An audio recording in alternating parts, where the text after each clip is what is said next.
Assalamualaikum warahmatullahi wabarakatuh. Saya Murniah, NIM 53020200079. Saya sebagai narasumber di sini dengan host kami yaitu saya Gendis Prameswari. Kami di sini akan membahas dengan tema Baiat Aqobah 1 dan 2. Saya mau tanya Mbak, kalau kan tadi mau membahas tentang Baiat Aqobah. Nah, apa sih definisi dari Baiat Aqobah ini? Secara garis besarnya Baiat Aqobah ini yaitu perjanjian antara Rasulullah dengan warga Yasrib atau dengan orang-orang Yasrib yang sekarang kita kenal sebagai Madinah. Lalu apa yang melatar belakangi adanya Baiat Aqobah ini? Yang melatar belakangi Baiat Aqobah ini pertama itu karena Rasulullah itu di Mekah, yang kita tahu bahwa Rasulullah itu di Mekah diperlakukan secara semena-mena sama orang-orang Mekah, dihina, dicaci. Juga ada kejadian bahwa Rasul itu dilempari kotoran oleh orang-orang Mekah. Bahkan oleh orang-orang Quraisy pun Rasul itu menjadi sasaran ingin dibunuh. Nah, karena kondisi di Mekah itu yang sangat sudah tidak stabil, akhirnya Rasulullah itu memiliki strategi di mana Rasulullah itu mencari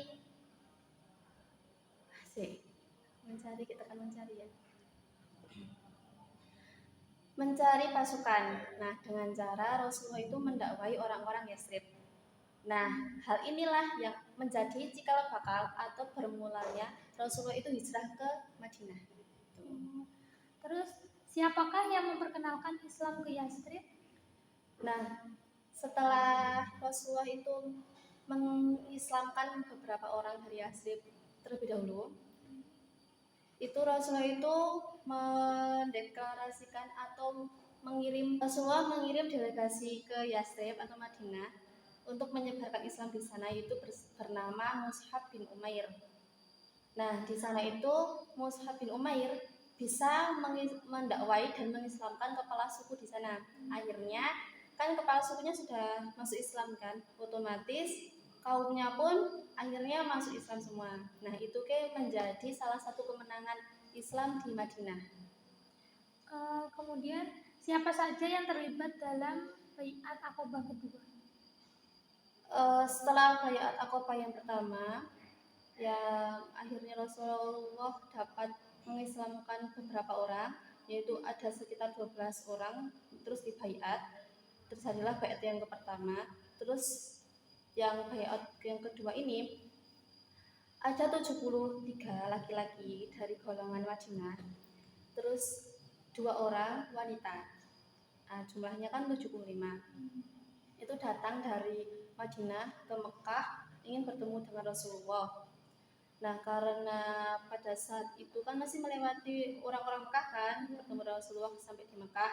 Nah, akhirnya mereka itu melakukan janjian dengan Rasulullah itu tengah malam setelah orang-orang musyrikin itu tertidur lelap, karena agar mereka itu bisa terhindar dari halangan orang-orang musyrik, celaan dan bahaya lainnya.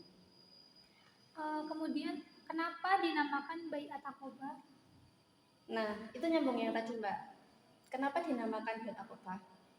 Perjanjian yang tengah malam itu dilakukan di sebuah tempat yang bernama Aqobah. Nah, tempatnya ini tuh ada di Mina dan antara Mina dan kota Mekah. Jadi kalau sekarang itu sebagai tempat lempar jumroh, karena akhirnya kan terus dikatakan kayak bukit, tapi sekarang itu sudah dikatakan dan sekarang menjadi tempat lempar jumroh saat haji. Kemudian apa isi Baiat Aqobah yang kedua? Nah, untuk isi yang kedua ini menjadi inti dari baiat ini, kan Baiat Aqobah itu ada 2. Nah, yang menjadi intinya itu ada di Baiat Aqobah yang kedua ini, yang mana isinya itu pertama orang-orang yang 75 itu kan dibaiat dengan atau perjanjian dengan isinya itu satu, bahwa dalam mereka itu harus mendengar dan patuh walaupun mereka dalam keadaan walaupun saat dia semangat dan saat malas. Kedua, mereka itu harus berinfak atau menyisihkan harta mereka walaupun mereka itu dalam keadaan susah dan mudah.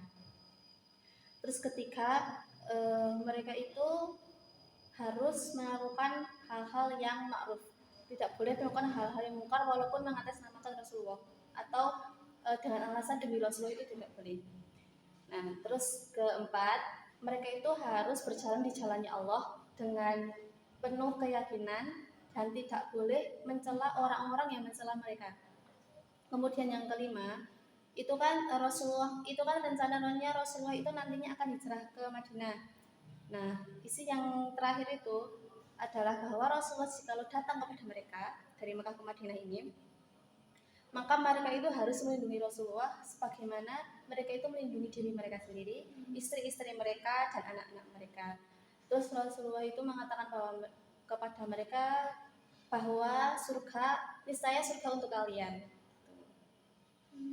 Itulah yang menjadikan inti di Bai'at Aqabah ini.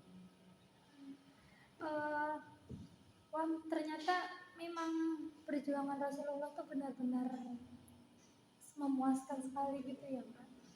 Masya Allah sekali.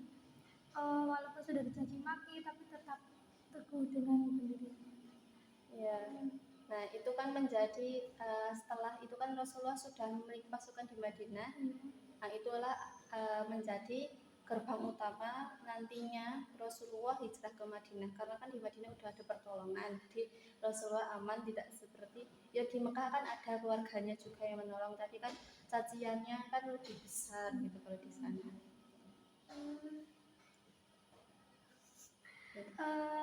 Mungkin itu saja pertanyaan-pertanyaan dari saya.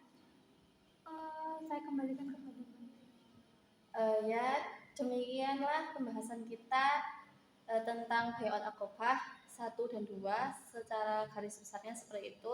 Dan dapat kita ketahui bahwa memang dakwahnya Rasulullah itu tidaklah mudah. Jadi semakin kita mempelajari tentang Rasulullah, maka kita akan semakin cinta kepadanya, karena kita ketahui bahwa perjuangan beliau untuk agama ini itu sangat besar, dan juga cintanya beliau terhadap umatnya itu sangat besar. Sekian dari kami. Banyak salahnya mohon maaf. Wassalamualaikum warahmatullahi wabarakatuh.